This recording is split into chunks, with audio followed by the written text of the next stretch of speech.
The scream tore through the night, sharp and raw, like a blade slicing through my chest. I bolted upright in my sleeping bag, heart pounding, the Oregon forest a blur of shadows around me.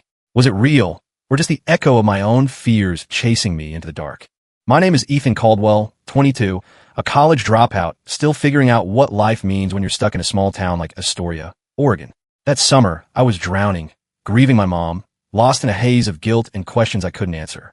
My older brother, Jake, thought a camping trip with his buddy Lucas would fix me. "Get out of your head, Ethan," he'd said, tossing me a backpack. "Lucas knows these woods. He'll keep you alive." I didn't argue. Jake was the only family I had left, and Lucas was the kind of guy who made you feel like you could outrun your demons, even if just for a weekend. Lucas Harper was 25, all lean muscle and quiet confidence, with hazel eyes that seemed to see straight through you. He was Jake's best friend from high school, the guy who'd always been around but never quite close to me, until now. The first night by the campfire, he handed me a beer, his fingers brushing mine for a second too long. "You okay, Ethan?" he asked, voice low, like he already knew the answer. I shrugged, staring into the flames, but my pulse hadn't settled since that touch. We'd driven up the coast to a secluded spot in a Cola State Park, just the two of us. Jake had bailed at the last minute, some work emergency, so it was me and Lucas, alone with the pines and the Pacific's restless hum. The air smelled of salt and cedar, and the world felt bigger out here, like it could swallow my pain if I let it. Lucas set up camp with practiced ease, his flannel shirt rolled up to his elbows, forearms tanned from years of surfing and hiking. I watched him more than I should have, noticing the way his jaw tightened when he focused, the way his laugh broke the silence like sunlight through clouds. That first day, we hiked to Crescent Beach, our boots sinking into the damp sand. Lucas talked about his job as a park ranger, about the stars we'd see later, about everything except the weight I carried. I wanted to tell him about Mom's cancer, about the nights I'd spent blaming myself for not being enough to keep her here. But every time I opened my mouth, the words choked me. Instead, I asked, "You ever feel like you're running from something you can't name?" He stopped walking, his gaze locking onto mine. "All the time," he said, and there was something raw in his voice, something that made my chest ache. By the second night, the tension between us was a live wire. We sat by the fire, the crackle of burning logs mixing with the distant crash of waves. Lucas leaned back, his shoulder brushing mine, and I didn't pull away. "You're not like Jake," he said suddenly, his voice soft but deliberate. "He's loud, always moving. You're quieter, like you're carrying something heavy." I swallowed hard, my throat tight. "Maybe I am," I whispered. He turned to face me, his knee grazing mine, and the world shrank to just us, the firelight dancing in his eyes. Then it happened, the moment that broke everything open. His hand reached out, slow, deliberate, and rested on my arm. His touch was warm, steady, like an anchor in a storm I hadn't realized I was fighting. "Ethan," he said, barely above a whisper, "you don't have to carry it alone." My breath caught, and for the first time in months, I didn't feel like I was suffocating. I leaned closer, my heart hammering, and then his lips brushed mine, just a fleeting moment, soft and uncertain, but enough to set my world on fire. I pulled back, panic flooding me. "Lucas, I couldn't finish." "Not what? Not gay? Not ready? Not brave enough?" He didn't push, just watched me with those steady eyes, like he'd wait forever if I needed him to. But the air had changed, charged with something neither of us could ignore. I stumbled to my tent, my mind a mess of fear and want, the memory of his touch burning into my skin. The next morning, I woke to the sound of Lucas packing up. He didn't mention the kiss, didn't act like anything had changed, but I saw it in the way he avoided my gaze, the way his hands moved too quickly. We hiked in silence, the forest pressing in around us, heavy with secrets. I wanted to say something, to bridge the gap I'd created, but every word felt like a step toward a cliff. What did it mean? That I'd felt more alive in that one moment than I had in years? That the brother's friend I'd barely known was suddenly the only thing grounding me? By noon, we reached a cliff overlooking the ocean, the wind sharp and salty. Lucas stopped, his back to me, staring out at the horizon. "I'm sorry if I crossed the line," he said finally, his voice rough. I thought you felt it too." My stomach twisted. I did feel it. God, I felt it, but admitting it meant unraveling everything I thought I knew about myself. "I don't know what I feel," I said, my voice barely audible over the waves. He turned, his expression unreadable, and for a moment, I thought he'd walk away. Instead, he stepped closer, his hand hovering near mine. "Then let's figure it out," he said. "Together." The cliff's edge felt like the end of the world, with the Pacific roaring below and Lucas's words hanging between us. "Let's figure it out." Together. My heart pounded so loud I swore he could hear it, but I couldn't meet his eyes. I was terrified, not of him, but of what saying yes might mean. We didn't speak much as we trekked back to camp, the forest swallowing our footsteps. Lucas moved with purpose, like he always knew where he was going, while I stumbled over roots and my own thoughts. I'd grown up in a town where different was a dirty word, where guys like me were supposed to chase girls and play football, not lie awake wondering why their brother's friend made their chest ache. My mom had been the only one who ever saw me, really saw me, and now she was gone. What would she think of this? This pull toward Lucas that I couldn't shake. That night, we sat by the fire again, but the ease was gone. The air crackled with unspoken questions. Lucas poked at the embers, his face half-lit, half-shadowed. "You don't have to say anything," he said finally, his voice low. "But I need you to know, I'm not sorry about last night. I've been wanting to do that for a while." My breath hitched. A while? How long had he seen me, when I'd barely seen myself? I wanted to ask, but my tongue felt heavy, trapped by years of keeping quiet. Instead, I said, "I'm not like you, Lucas. I don't know how to do this." It was the closest I could get to the truth. I was scared of what I felt, scared of what it meant for me, for us, for the life I'd been trying to rebuild. He looked at me, his eyes soft but unflinching. "You don't have to know," he said. "You just have to be honest." Honest. The word felt like a challenge, one I wasn't sure I could meet. The next day, we packed up and drove to Cannon Beach, the town buzzing with summer tourists. Lucas suggested we grab coffee, and we ended up at a small cafe overlooking Haystack Rock. The normalcy of it, sipping lattes, watching seagulls, felt surreal, like we were playing at being ordinary while something extraordinary simmered beneath. He told me stories about his ranger days, about rescuing hikers and tracking wildlife, his hands animated as he spoke.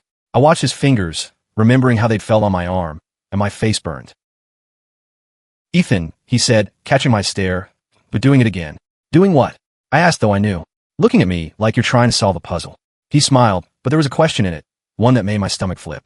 I wanted to tell him he was the puzzle, that every glance, every touch, was rewriting something inside me. Instead, I mumbled, "Maybe I am." That afternoon, we walked the beach, the tide low and the sand littered with titterpools. Lucas crouched by one, pointing out starfish and anemones, his voice alive with wonder. I watched him, the way his eyes lit up, and felt something shift, a longing so sharp it hurt. "You love this, don't you?" I said. "All of it, the woods, the ocean, the wild." He nodded, standing, his shoulder brushing mine. "It's where I feel free," he said. "Out here, I don't have to hide." The word hide hit me like a punch. Was that what I was doing? Hiding from him, from myself? As the sun dipped low, painting the sky in pinks and golds, Lucas stopped walking. "Ethan," he said, his voice steady but urgent, "I need to know where you stand. I can't keep guessing." My throat tightened. I wanted to say I was with him, that I felt the same spark, but fear clawed at me. Fear of Jake, of Astoria, of the world I'd have to face if I admitted what I wanted. "I'm trying," I said, my voice breaking. "I just need time." He nodded, but I saw the flicker of hurt in his eyes, and it cut deeper than I expected.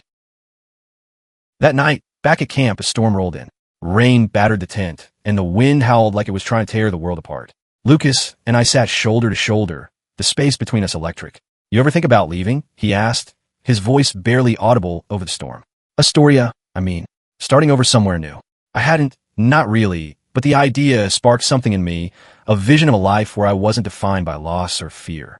"Maybe," I said, "with the right person." He turned to me, his face close, and for a moment, I thought he'd kiss me again. Instead, he said, "I'm here, Ethan, whenever you're ready." The words hung there, heavy with promise, and I felt the cliff's edge again. Not the one we'd stood on, but the one inside me, daring me to leap. The storm didn't break, and neither did I, but God, I was close. Lucas's words, "I'm here whenever you're ready," echoed in my head, louder than the rain hammering our tent. I lay awake, staring at the canvas ceiling, wondering how one person could make you feel so safe and so exposed at the same time. Morning brought a fragile calm, the sky bruised but clearing. Lucas was already up, boiling water for coffee over a small camp stove. He didn't push me to talk, didn't mention the night before, but his silence felt like a question.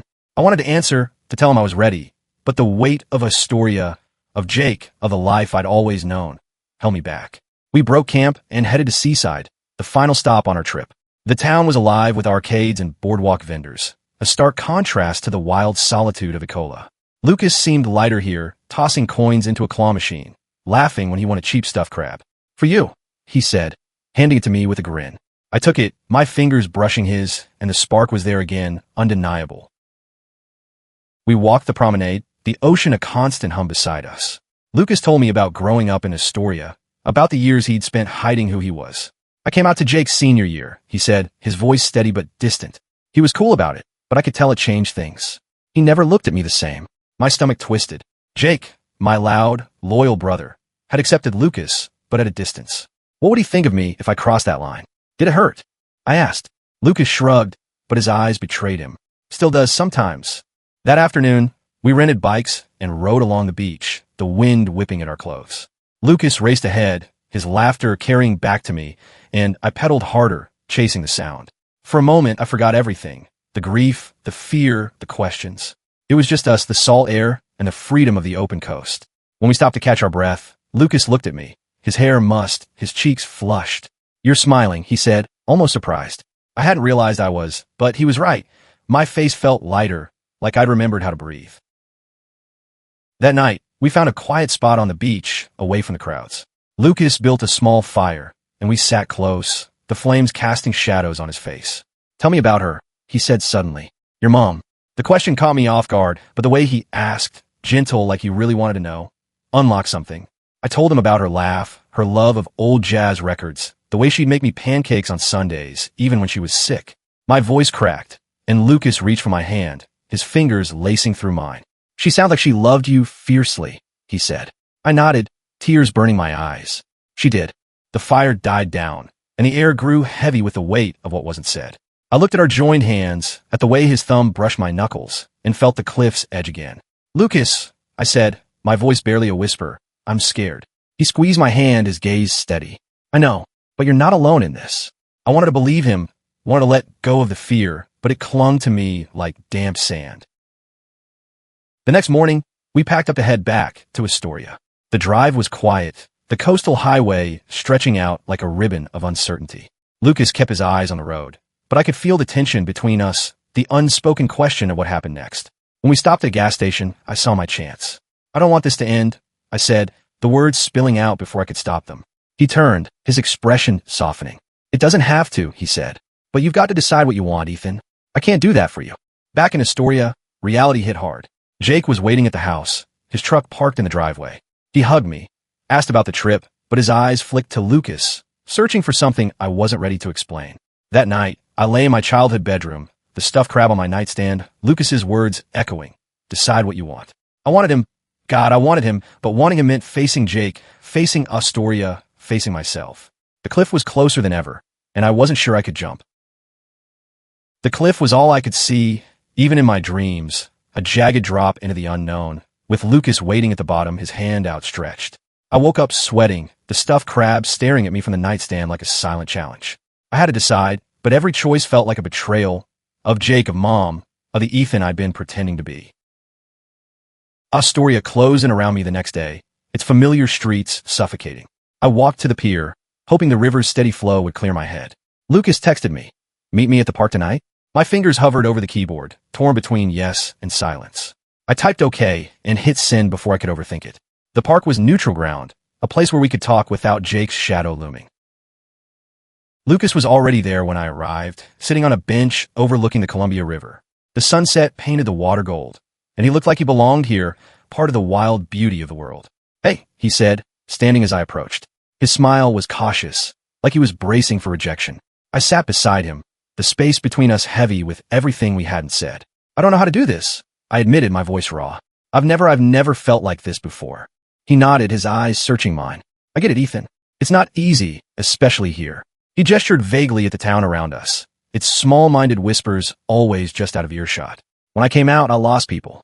Friends, family. But I gained myself. That's worth something." His words hit hard, stirring the grief and fear I'd been carrying since Mom died. She'd always told me to be true to myself, but what did that mean when I wasn't sure who I was? We talked for hours, the night creeping in around us. Lucas told me about his first crush, a surfer in high school who never knew how he felt. I told him about Mom's final days, how I'd held her hand and promised to keep going, even when I didn't know how. Somewhere in the sharing, the distance between us shrank. His hand found mine again, and this time I didn't pull away. "I want to try," I said, the words shaky but sure. "With you." His smile was like the sunrise, warm and full of promise. But Astoria wasn't done with us. The next day, Jake cornered me in the kitchen. "What's going on with you and Lucas?" he asked, his tone sharp. My heart sank. Had he seen us? Heard something? I mumbled something about the trip, but Jake's eyes narrowed. "He's my friend, Ethan. Don't mess with him."